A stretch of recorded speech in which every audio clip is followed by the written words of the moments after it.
Meus queridos, a paz e a graça em nome de Jesus. Alegria estar aqui com vocês, alegria imensa, privilégio de poder partilhar a palavra de Deus com os irmãos, alegria de reencontrar muitos irmãos amados e queridos, né? Muitos que nos visitaram quando nós estávamos em São Gabriel da Cachoeira, no Amazonas. Kedma, Deus abençoe, são tantos, boas lembranças. Reverendo, muitíssimo obrigado por essa oportunidade, pela confiança.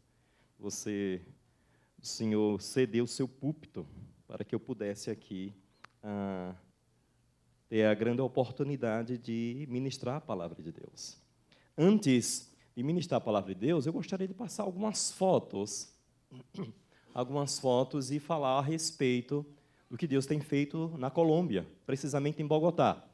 Primeiramente, eu gostaria de mostrar uma foto da parte melhor da minha família, né? E essa parte aqui, Mateus e Rose. Mateus, ele tem uma história assim, belíssima com a gente. Mateus já tem 5 anos, e nós passamos durante 11 anos das nossas vidas servindo a Deus no Amazonas, junto com o Projeto Managé, plantando igreja direcionada a uma etnia chamada Tucano. Aqui algumas pessoas tiveram a oportunidade de conhecer essa etnia e outras etnias. E no ano 2014, Deus nos presenteou com a chegada do Mateus. Mateus tem a cara do pai, o cabelo do pai. Amém? Glória a Deus, aleluia. Mateus é indígena de etnia chamada Baré. Nós tínhamos um sonho de ter filhos, e depois dos 17 anos nós não tínhamos filho, e Deus aí nos presenteou com Mateus. Mateus chegou à nossa casa com 2 dias de nascido. 2 dias de nascido, estava em uma viagem, Rose me ligou dizendo que o conselho tutelar estava em nossa porta e tinha essa grande bênção para nos presentear, né? E nós não tínhamos mais esperança de nem mesmo adotar, e Deus aí nos surpreendeu. E a chegada de Mateus foi uma bênção muito grande em nossas vidas. Então, por a graça de Deus, Mateus tem 5 anos, está caminhando com a gente. Ele hoje está entendendo muito mais o espanhol do que o português, né? Então, é normal, é o processo normal, e graças a Deus. A Rose enviou um abraço para vocês, queria muito estar aqui com vocês. A Rose já teve muitas oportunidades, inclusive, de participar de uma conferência missionária aqui, onde pregou nessa igreja tão maravilhosa. Pode passar, querido. O nosso projeto em Bogotá, Colômbia, ele tem o seguinte foco: nós estamos plantando igrejas presbiterianas para que possamos, assim, futuramente fundar um presbitério. Se vocês me perguntarem, pastor, e na Colômbia não existe igreja presbiteriana? Existe, inclusive mais antiga do que a nossa. Então, mas em 1992 houve uma divisão nesta igreja colombiana, igreja presbiteriana colombiana, e eles aderiram a algumas linhas teológicas diferentes da nossa. Então, a nossa ideia era chegar em Bogotá, em Colômbia, e começar alguns trabalhos com a finalidade de plantar a igreja. Essa é a Igreja Cristiana Presbiteriana La Unidad. Tem 2 anos essa igreja, e foi a primeira igreja que nós começamos a implementar a nossa visão evangelística missionária. E, pela graça de Deus, hoje contamos com 52 membros. Estamos num espaço alugado, esse espaço é um espaço alugado, e já estamos sonhando em comprar um prédio para que nós possamos ter a nossa propriedade e também ter mais espaço, porque a igreja segue crescendo pela graça de Deus. Tem outro trabalho, esse, inclusive, pode passar, querida. Igreja Cristiana Presbiteriana Aliança. Essa igreja é uma igreja que, quando nós saímos do Brasil, há 4 anos atrás, para trabalhar na Colômbia, nós tínhamos o desejo de plantar uma igreja, de começar uma igreja. E há 3 meses atrás, a gente se reuniu com alguns irmãos, inclusive tem uma família de brasileiros também com a gente, os outros são todos colombianos, e nós conversamos e começamos a orar no intuito de que vamos começar uma igreja aqui na nossa casa, no nosso apartamento. Depois de algumas semanas de oração, nós convidamos algumas pessoas e as pessoas começaram a vir. Pode passar, por favor. E começamos as reuniões em nosso apartamento. Depois de 2 meses, já tínhamos 25 pessoas. 25 pessoas. E aí o apartamento, obviamente, tornou-se pequeno. E nós começamos a orar para onde nós vamos. Aí tinha um irmão que tinha uma casa bem maior, nós fomos para essa casa. E nessa casa, pode ir passando, por favor. E nessa casa também tornou-se pequeno. Pode passar. Essa casa aqui, e Deus começou a trazer pessoas. Interessante, irmãos, que quando nós oramos, confesso a vocês, vou confessar um pecado aqui publicamente. Eu não imaginava que fosse assim, tão rápido. A minha fé era assim, pequena. Eu não imaginava que chegaria tantas pessoas. Pessoas que não conheciam a Cristo, pessoas que ouviram falar desse pequeno encontro e começaram a falar bem assim, perguntar onde que vocês estão se reunindo, onde que é a igreja de vocês, porque eu quero conhecer a igreja de vocês, eu quero conhecer o projeto desta igreja, a Igreja Presbiteriana da Aliança. E já não tem mais espaço nessa casa. Na realidade, essa é uma congregação de uma igreja maior, a qual nós temos um convênio, e nós estamos orando. Nós estamos orando para que nós possamos, nos próximos meses, alugar um espaço para a Igreja Presbiteriana da Aliança. E assim, é um desafio grande porque nós estamos dando os primeiros passos, mas as coisas estão assim, acontecendo tão rapidamente, que eu tenho certeza absoluta que Deus está derramando avivamento na Colômbia. E quando eu penso isso, eu lembro da nossa responsabilidade como igreja em pregar o Evangelho, em levar a palavra do Senhor àquelas pessoas que não conhecem. Quando eu cheguei na Colômbia, há 4 anos atrás, eu pensei que tudo seria muito fácil, mas não. Você está em um outro contexto, em uma outra cultura, com o intuito de plantar uma igreja, não é fácil. Então, eu gostaria que vocês orassem. Orassem, primeiro, pelo Projeto Colômbia, coordenação do movimento de plantio de igrejas.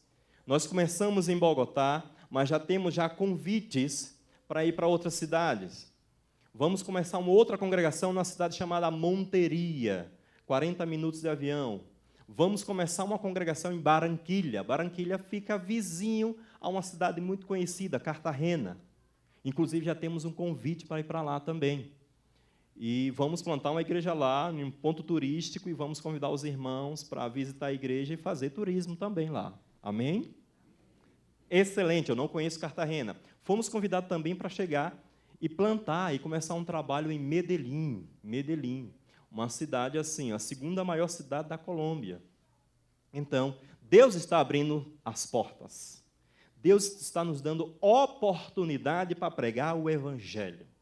Deus está convidando você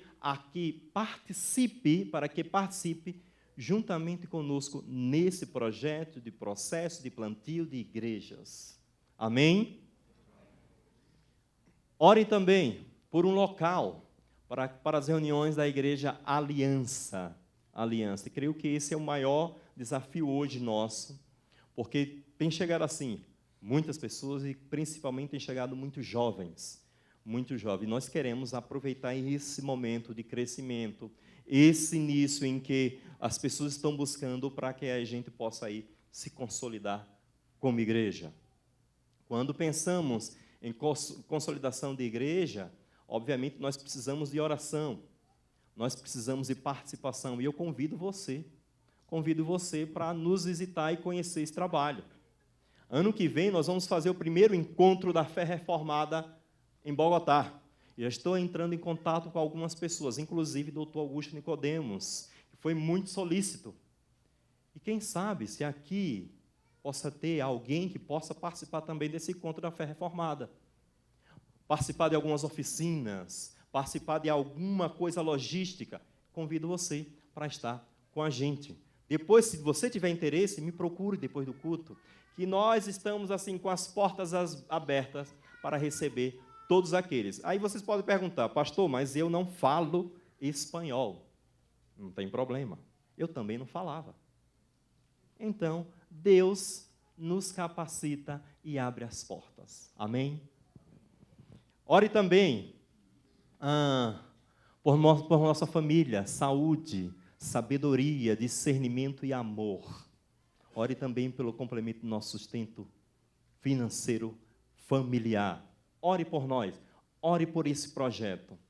Esse projeto, na realidade, quando vocês observam essas fotos, essas congregações nascendo, irmãos, a Igreja do Guará 2, ela tem 2 congregações em Bogotá, na Colômbia, porque nós somos missionários há 12 anos dessa igreja. Nós já temos uma caminhada com essa igreja e nós precisamos, assim, adotar os projetos missionários como se fossem, assim, realmente nossos. Se interessar por eles, conhecer os missionários, como o reverendo Fábio falou, participar, orar pelos missionários. Amém? Abram suas Bíblias, por favor. Na carta de Paulo aos Filipenses. Carta de Paulo aos Filipenses, capítulo 1.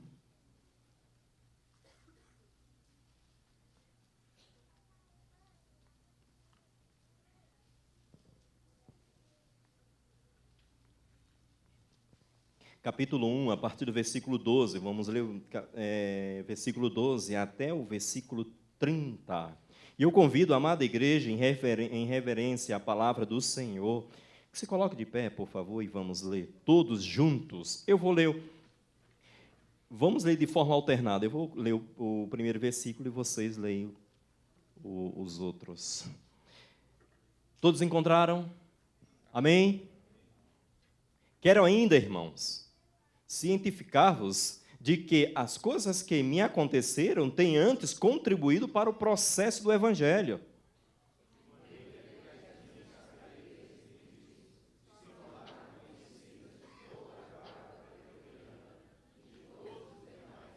E a maioria dos irmãos, estimulados no Senhor por minhas algemas, ousam falar com mais desassombro a palavra de Deus.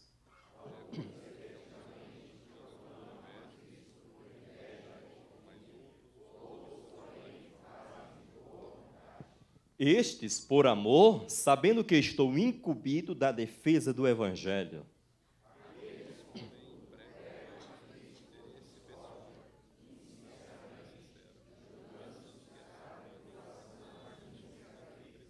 Todavia, que importa?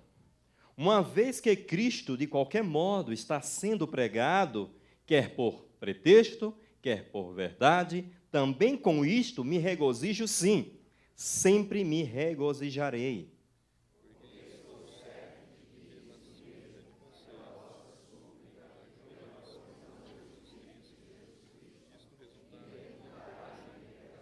Segundo a minha ardente expectativa e esperança de que em nada serei envergonhado, antes, com toda a ousadia, como sempre, também agora, será Cristo engrandecido no meu corpo, quer pela vida, quer pela morte.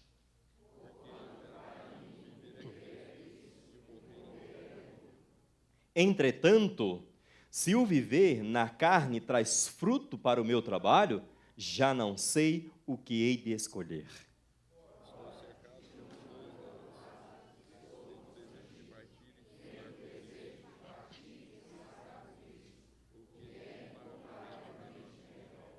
Mas, por vossa causa, é mais necessário permanecer na carne.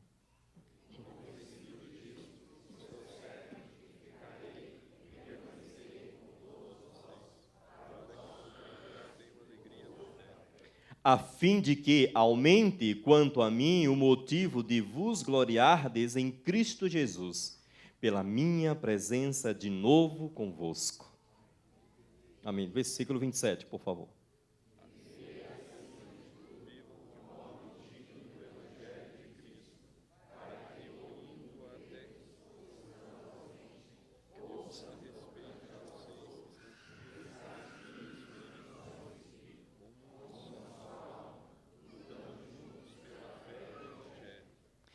E em nada estáis intimidados pelos adversários, pois o que é para eles prova evidente de perdição, é para vós outros de salvação, isto da parte de Deus.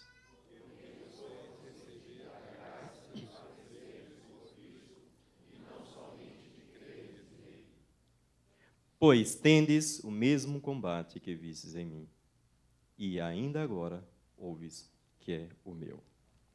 Amém. Pode sentar, queridos.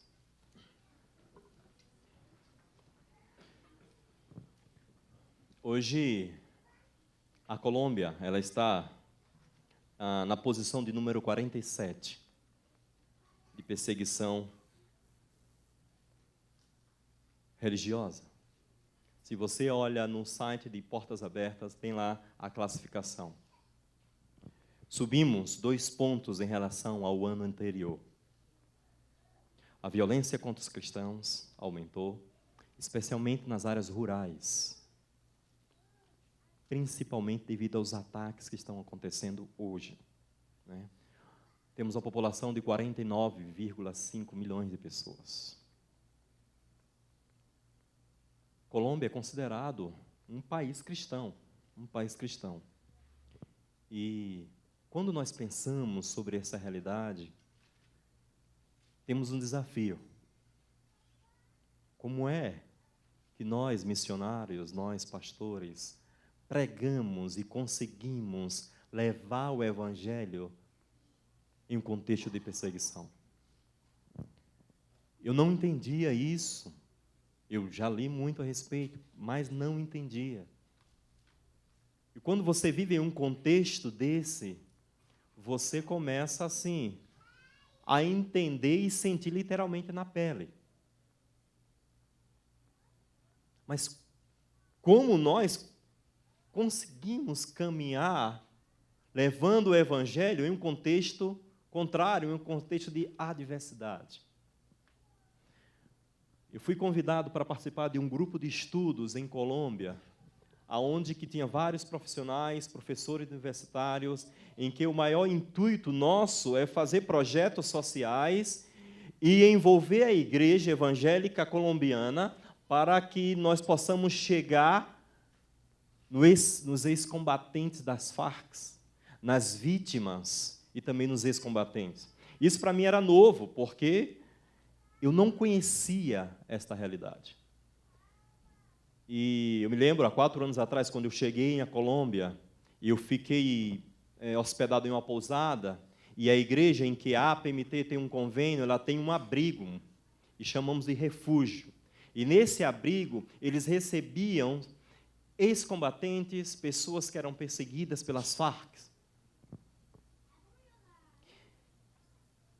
E para mim foi uma experiência assim, muito importante hoje para a minha vida. Por quê? Porque quando eu cheguei, fui para um hotel, conhecia o contexto desse abrigo, e não é um lugar bom para você ficar. E aí um presbítero chegou para mim e perguntou bem assim: reverendo, será que o senhor não estaria disposto a ficar lá no abrigo? O senhor sairia desse hotel, não gastaria mais nada, lá seria tudo por nossa conta. E eu fui observar. E quando eu cheguei lá, tinha 45 pessoas. É uma casa muito grande, de 3 andares, tinha 45 pessoas. E quando cheguei lá, e cada um com sua história, e eu só observando, e eles separaram um quarto para mim, tudo, muito assim, organizado. E quando eu cheguei lá, eu fiz a pergunta: por que fiz essa pergunta para mim: por que eu tenho que ficar aqui?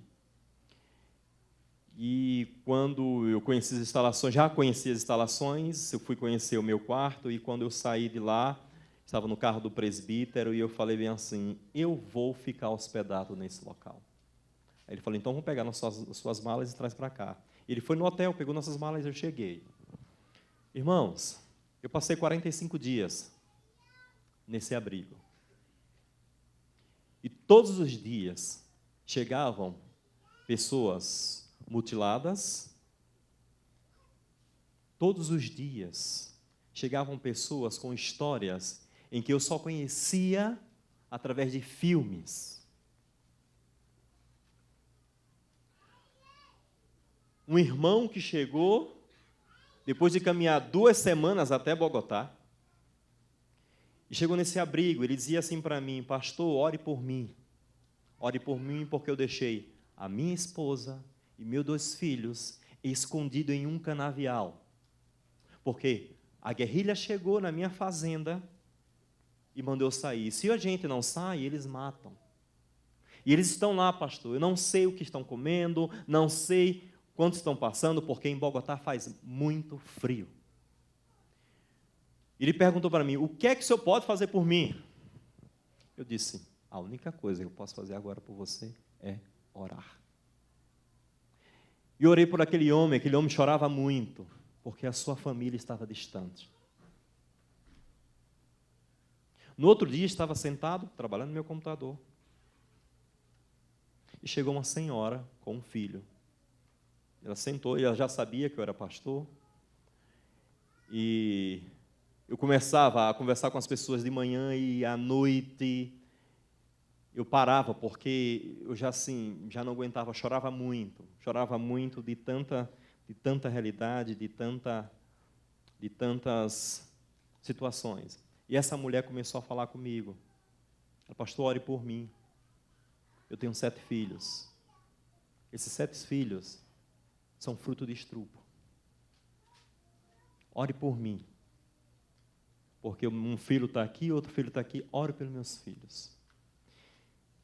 Lendo esse texto, Paulo estava preso, Paulo envia essa carta aos nossos irmãos filipenses, fala que está preso, fala que está feliz, ele agradece a essa igreja, ele encoraja essa igreja, e outra coisa, ele acalma o coração dessa igreja, porque essa igreja estava preocupada com ele.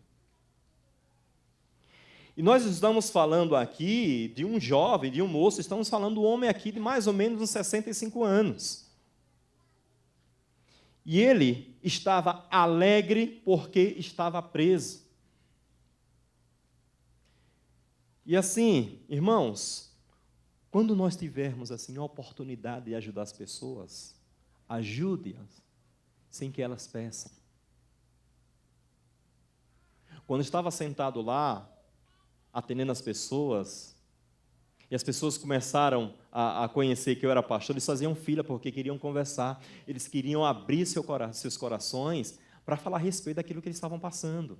Eles tinham expectativa de que alguma coisa pudesse acontecer na vida deles.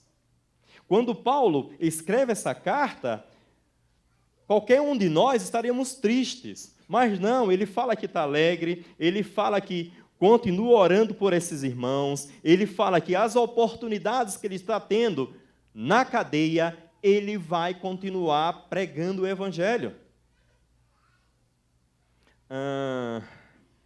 Algumas coisas aqui eu gostaria de deixar para vocês, eu queria que vocês guardassem no coração de vocês, através desse texto. E primeira lição, nós encontramos versículo 12 a 14. Considere a adversidade como uma aliada. Como um aliado. Versículo 12 até o versículo 14. Quero ainda, irmãos, cientificar de que coisas que me aconteceram têm antes contribuído para o progresso do Evangelho. Historicamente, a igreja perseguida, a igreja quando é perseguida, é uma igreja que cresce.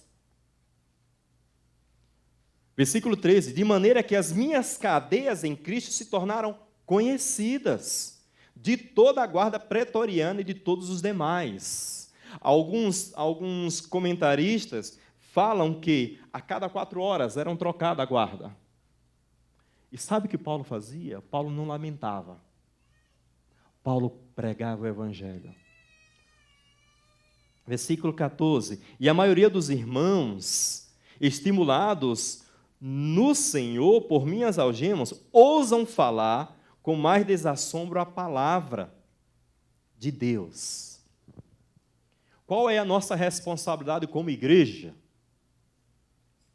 Qual é a nossa responsabilidade como igreja missionária? Não, nossa responsabilidade é somente todos os meses enviar aquela oferta abençoada para aqueles missionários. É também, mas não é o importante. O que é mais importante é nós entendermos a nossa responsabilidade de levar o evangelho não só aqui, mas ali e além. A Bíblia nos ensina, a palavra de Deus nos ensina, que nós precisamos fazer missões simultaneamente. Simultaneamente. E quando a gente fala a respeito de perseguição, existe um pacote assim, um pacote da salvação. No pacote da salvação, nesse pacote contém perseguição, nesse pacote tem provação e nesse pacote também tem tentação. E todos nós aqui temos esse pacote. Amém, irmãos? É perseguição, é provação, é tentação. E é na adversidade que nos ajuda a viver com menos. É na adversidade que é a grande oportunidade de ver milagres em nossa vida, em nossa igreja. E é na adversidade que nos impulsiona a orar. Nos momentos mais difíceis de nossa vida, nós buscamos mais a Deus. Quando estamos bem, muitas vezes não buscamos. Mas quando a coisa começa a ficar difícil, nós buscamos mais a Deus. Ou seja, considere a adversidade como uma aliada. Aliada. Quando um missionário, e esse missionário muito conhecido, no dia 13 de agosto de 1727, houve um avivamento missionário entre um grupo de tchecos, refugiados na Saxônia, que hoje atualmente é a Alemanha, chamado de morávios, grande exemplo para nossas vidas. E o líder daquele movimento era quem? Zinzendorf. E essa era uma pequena igreja que enviou missionários para todos os continentes da terra. Mudou o rumo da nossa história. Já no fim deste movimento, Zinzendorf desafiou fortemente um missionário para alcançar os esquimós no Ártico. E decidiu desafiar um oleiro daquela aldeia. Um homem de meia idade, solteiro, que fazia vasos de barro para sobreviver e viver. Mas Zinzendorf não tinha mais dinheiro e nem tinha nem equipe para financiar, para enviar esse futuro missionário, como ele fazia no passado. Após orar, chegou no fim de tarde e foi conversar com esse homem. E ele chegou para ele e falou bem assim: creio que é da vontade do Senhor alcançarmos os esquimós. E eu quero desafiar você. Não temos dinheiro para dar sustento, não temos mais estrutura. Se você aceitar, você vai ser um peregrino. E com certeza, pela distância e pela dificuldade dessa aldeia até os esquimós, de chegar até a região, creio que jamais você poderá regressar. O oleiro olha para ele, pensou por um momento e disse, perguntou, falar de Jesus? Se você puder me presentear com um par de sandálias, sapatos usados, amanhã cedo eu vou sair para ir lá nos esquimós. Amanhã cedo, eu não vou esperar mais não. Amanhã cedo eu vou embora. Imagino que aquele homem, assim, estivesse descalço, a única exigência na vida dele era a causa de Cristo em sua vida. E assim, irmãos, como está o nosso coração, como está a nossa disposição diante do Senhor? Nós, assim, colocamos muitas barreiras para não fazer aquilo que nós devemos fazer. Muitas vezes, assim, não priorizamos o prioritário, desculpe a redundância, mas que, como está o nosso coração de servir a Cristo? A adversidade nos impulsiona a evangelizar. Veja no versículo 14 ao versículo 15. E a maioria dos irmãos, estimulados no Senhor por minhas algemas, ousam falar com mais desassombro a palavra de Deus. Alguns, efetivamente, proclamam Cristo por inveja e porfia. Outros, porém, o fazem de boa vontade. Estes, por amor, sabendo que estou incumbido da defesa do Evangelho. Aqueles, contudo, pregam a Cristo por discórdia, insinceramente julgando suscitar tribulação às minhas cadeias. Versículo 18. Todavia, Paulo pergunta, todavia, que importa? Uma vez que Cristo, de qualquer modo, está sendo pregado, quer por pretexto, quer por verdade, também com isso me regozijo sim, sempre me regozijarei. Ou seja, temos que pregar o Evangelho em todo tempo.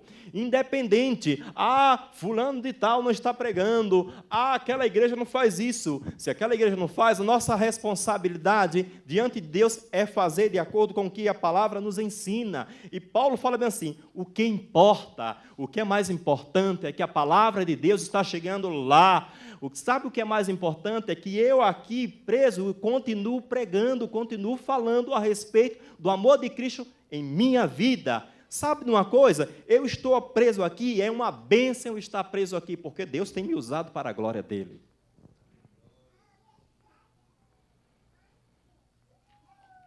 Em todo o tempo, temos que pregar o Evangelho. A diversidade nos impulsiona a evangelizar.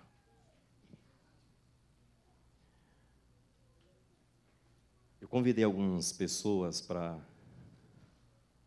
que a gente pudesse orar a respeito da obra missionária evangelística na Colômbia. E alguns pastores vieram e disseram assim, nós estamos interessados em participar do projeto de vocês, minha igreja. E o nosso intuito era fundar esse tão sonhado presbitério. E essas igrejas vieram, esses pastores vieram. E chegou ao ponto de termos 8 igrejas. Eu disse, pronto, o negócio aqui está assim, muito bom, o negócio aqui está acontecendo, e a coisa assim vai caminhar, que vai ser uma bênção. E aí eu comecei a trabalhar com eles a Bíblia. Pastores, olha, sou calvinista, reformado, presbiteriano, creio em milagres, e vamos caminhar nesse sentido, uma linha teológica reformada. E aí, quando eu comecei a falar sobre batismo de crianças, só ficou uma igreja. Quando eu comecei a falar a respeito da confissão de fé de Westminster, aí todos foram embora. E eu fiquei perguntando assim, qual é o interesse no nosso coração? Quais são as nossas intenções? Hoje, pela graça de Deus, temos 2 congregações, tem caminhado bem. Pela graça de Deus, pessoas têm chegado. Mas é que o mais importante é que hoje nós temos uma filosofia bíblica, evangelística e missionária. Creio que nós precisamos, assim, em todos os nossos ministérios, ter sempre o foco de trazer pessoas a Cristo. Tudo que nós estamos fazendo aqui, tudo que nós estamos fazendo lá, temos o principal foco somente de evangelizar e trazer pessoas a Cristo. Podemos fazer trabalhos sociais, bênção. A igreja tem que fazer, é bíblico. Mas que esse trabalho social tenha o foco principal o evangelismo. O evangelismo. Senão, irmãos, nós vamos ter igrejas somente trabalhando na área social, esquecendo o mais importante. Terceiro e último ponto. Paulo se alegra no amanhã. A partir do versículo 18, Paulo faz a pergunta, todavia, que importa? Uma vez que Cristo, de qualquer modo, está sendo pregado, quer por pretexto, quer por verdade, também com isso me regozijo sim, sempre me regozijarei, porque estou certo de que isto mesmo, pela vossa súplica e pela provisão do Espírito de Jesus Cristo, me redundará em libertação. Versículo 20. Segundo a minha ardente expectativa e esperança de que em nada serei envergonhado, antes com toda a ousadia, como também, sempre e agora, será Cristo engrandecido no meu corpo, quer pela vida, quer pela morte. Porquanto, para mim, o viver é Cristo, o morrer é lucro. Entretanto, se o viver na carne traz fruto para o meu trabalho, já não sei o que escolher. Ora, de um e outro lado, estou constrangido, tendo o desejo de partir e estar com Cristo. O que é incomparavelmente o que, irmãos? Melhor. Melhor. Quando Colômbia, ela é dividida em algumas zonas vermelhas, amarelas, verde. E eu tive o convite de pregar numa igreja presbiteriana, numa zona vermelha. Deixa eu explicar o que é isso. Essa zona vermelha é onde que existe a presença forte da guerrilha, onde que, quando eu cheguei lá, me falaram que já mataram pastores, quando eu cheguei lá, me falaram que sequestraram já missionários. Antes não me falaram nada. Quando eu cheguei lá, me falaram. Porque se me falasse, obviamente que eu não iria, né? E aí, eu fui lá, estava pregando numa conferência, fizeram uma conferência e vieram várias igrejas. Tínhamos ali 400 pessoas, uma igreja mais ou menos desse tamanho aqui. Eu preguei e eu observava um homem lá na porta, muito bem vestido, de terno. E eu cheguei para o pastor e perguntei bem assim, por que ele é da sua igreja, é menos da sua igreja? Ele falou bem assim, não, pastor. Aquele dali está só observando o que está acontecendo aqui, porque ele é um membro das Farc, da guerrilha.